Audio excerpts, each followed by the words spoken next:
ఈ ఎన్నికలు ఈ మే 13న చాలా కీలకమైన ఘట్టం చేరుకోబోతుంది. మన భవిష్యత్తుని మనం నిర్దేశించుకునే సమయం. దీంట్లో భాగంగా మీ అందరినీ నా విన్నపం, నా విజ్ఞాపన, నా అభ్యర్థన, వైసీపీ వ్యతిరేక ఓటుని చీలనివ్వకుండా అందరం ఒకే మాట మీద నిలబడి ఎక్కడైతే భారతీయ జనతా పార్టీ అభ్యర్థులు ఉన్నారో వారికి మన సంపూర్ణ బలం టీడీపీ, జనసేన బలం ఇవ్వడం.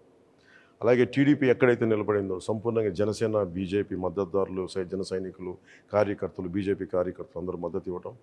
అలాగే జనసేన పోటీ చేస్తున్న చోట టీడీపీ మద్దతుదారులు, టీడీపీ కార్యకర్తలు, టీడీపీ మహిళలు అందరూ కూర్చొని జనసేనకి మద్దతు ఇవ్వడం. సమిష్టిగా ఇది కూటమి గెలుపు, ఆంధ్రప్రదేశ్ గెలుపు. వైసీపీ వ్యతిరేక ఓటుని చీలనివ్వనని చెప్పి నేను 2021 ఇప్పటం గ్రామం సభ పెట్టినప్పటి నుంచి ఈ రోజు దాకా అదే మాట మీద ఉన్నాం. అదే బాధ్యతతోటి ముందుకు తీసుకెళ్తా ఉన్నాం. భారతీయ జనతా పార్టీ నరేంద్ర మోదీ గారి నాయకత్వంలో నడుస్తున్న ఈ దేశం ఖచ్చితంగా ఆయన ఆశీస్సులు మన రాష్ట్రానికి ఉండాలి. ఆ దిశగానే వారిని చాలా వ్యయ ప్రయాసాలతోటి మనం ఒప్పించి ఈ రోజున మన ఈ పొత్తులోకి భారతీయ జనతా పార్టీ నాయకులు అంగీకారం తెలిపారు. నాకు చాలా చిన్న వయసులో నేను చదువుకున్నది ఎంజీఆర్ గారి మాటలు గుర్తున్నాయి. ఒక రాష్ట్ర ప్రభుత్వం సమర్థవంతంగా పనిచేయాలంటే కేంద్ర ప్రభుత్వం ఆశీస్సులు అవసరం అని. ఆ వాక్యం నా మీద చాలా బలమైన ప్రభావం చూపించింది. ఎందుకంటే మన కేంద్ర ప్రభుత్వం లేకుండా ఈ ఫెడరల్ స్ట్రక్చర్లో కేంద్ర ప్రభుత్వం సహాయ సహకారాలు లేకుండా ముందుకు నడవటం చాలా చాలా కష్టం.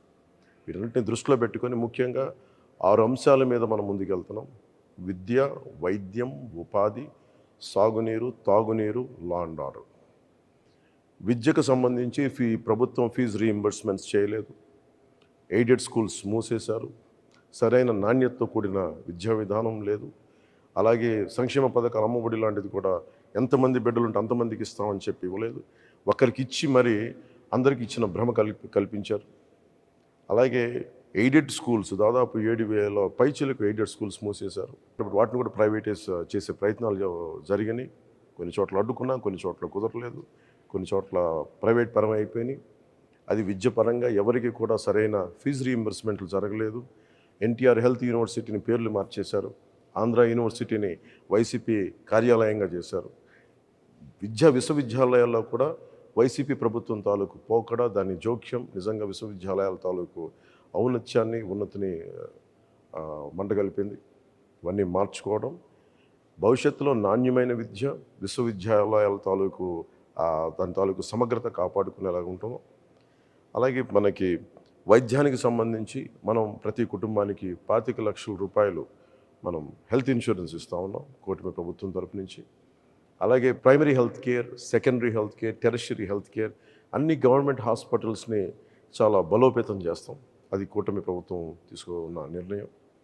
అలాగే ముఖ్యంగా ఎక్కడైతే మనకి పొల్యూషన్ ఉందో, కాలుష్యం ఆరోగ్యాన్ని ఇబ్బంది పెడుతుందో ఆ కాలుష్య నియంత్రణ మండలి ద్వారా వాటిని సరిచేసే బాధ్యత కూటమి ప్రభుత్వం తీసుకుంటుంది. ఉపాధి మనకి వచ్చి అన్ని మెగా డిఎస్సిని రిలీజ్ చేస్తాం, డిఎస్సి రిలీజ్ చేస్తాం, 18,000 పైచిలకు పోస్టులు భర్తీ చేస్తాం, పోలీస్ కానిస్టేబుల్స్, ఎస్ఐల పోస్టులు భర్తీ చేస్తాం, నిరుద్యోగాన్ని రక్కసిని పారదోలుతామని చెప్పి మనకి ప్రభుత్వంలోకి వచ్చిన వ్యక్తి కనీసం పట్టుమని 10 ఉద్యోగాలు కూడా ఇవ్వలేదు. కేవలం అరాకొర సంక్షేమంతో, దాన్ని ఎక్కువ అడ్వర్టైజ్మెంట్స్ తోటి ముందుకు తీసుకెళ్ళి సంక్షేమాన్ని కూడా సంపూర్ణంగా చేయలేకపోయిన ప్రభుత్వం, ఉపాధి ఇవ్వలేకపోయిన ప్రభుత్వం, మనకి జాబ్ క్యాలెండర్ రిలీజ్ చేయలేని ప్రభుత్వం. ఇది మారాలి అంటే ఖచ్చితంగా మన కూటమి ప్రభుత్వం రావాలి. వచ్చిన వెంటనే ముందుగానే మన మెగా డిఎస్సిని మనం దాని మీదే ఉంటుంది, ముందుకు తీసుకెళ్తాం రాగానే. అలాగే సిపిఎస్ కాంట్రిబ్యూటరీ పెన్షన్ స్కీమ్కి సంబంధించి మాట ఇచ్చి మరి వెనక్కి వెళ్ళిపోయాడు. వారం రోజుల్లో సంతకం పెడతానని చెప్పిన వ్యక్తి ఈ రోజున దాన్ని గాల్లోకి వదిలేశాడు.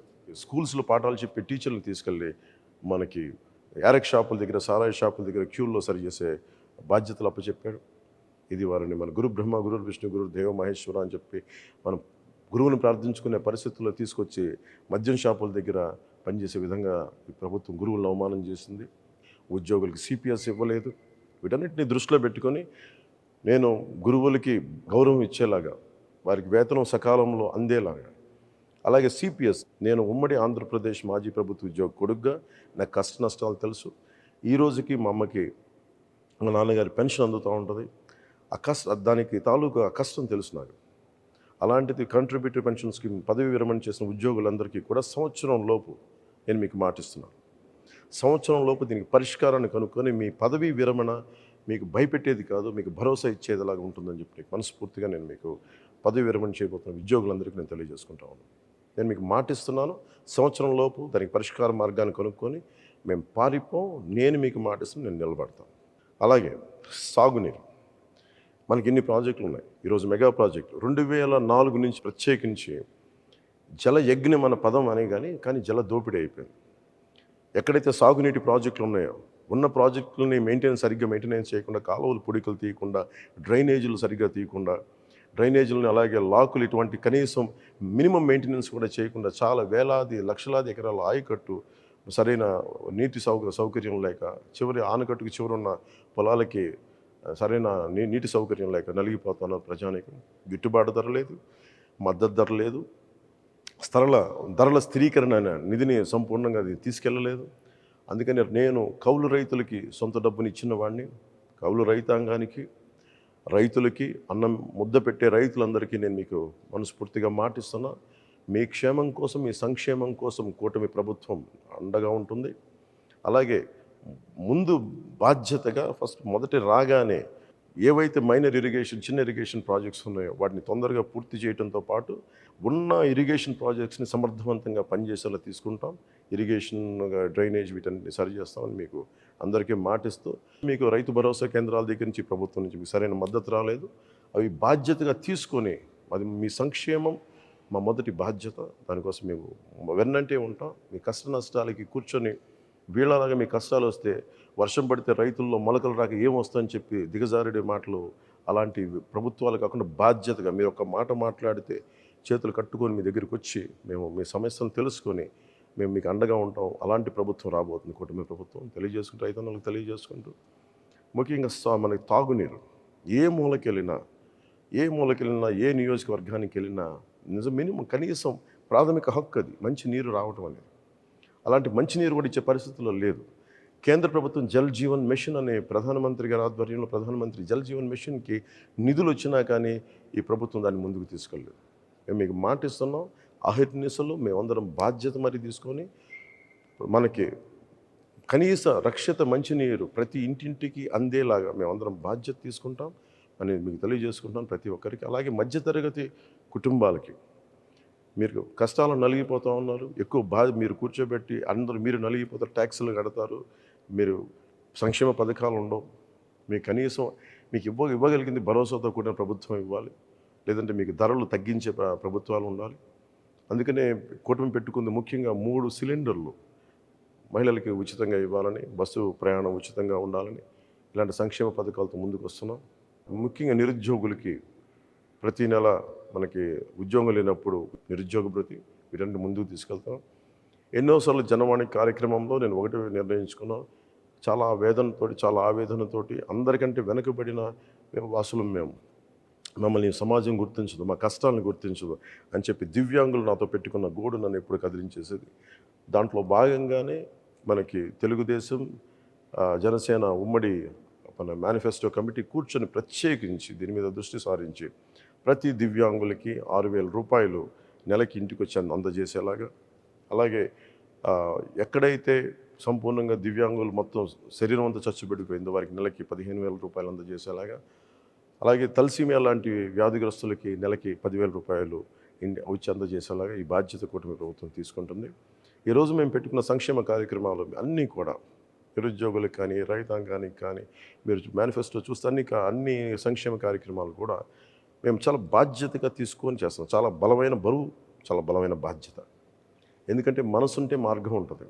వైఎస్ జగన్కి ఇసుక మీద 41,000 కోట్లు, మద్యం మీద 40,000 కోట్లు వాళ్ళు అడ్డగోలుగా దోచేసుకున్నారు. మన ఆరోగ్యాల్ని హాని చేసి, అసలు ఫిల్టర్ చేయని లిక్కర్ని ప్రజలకు అమ్మేసి, నరాలు దెబ్బతినేంత మందు నమ్మి ఈ రోజున ఒక చిన్న భిన్నం చేశారు వ్యవస్థని. మద్యపాన నిషేధం అని చెప్పిన ప్రభుత్వం మద్యపానాన్ని అమ్మటం. సో అందుకని వీళ్ళందరికీ మేము కోరుకుంటుంది, ఇది ఎంకరేజ్ చేయటం కాదు, కాకపోతే మీకు కల్తీ లేని ఒక మద్యాన్ని కనీసం అందించడం, కనీసం మీ ప్రాణరక్షణకి వయసెస్ని, వ్యసనాలని ఎవరు ఎంకరేజ్ చేయం.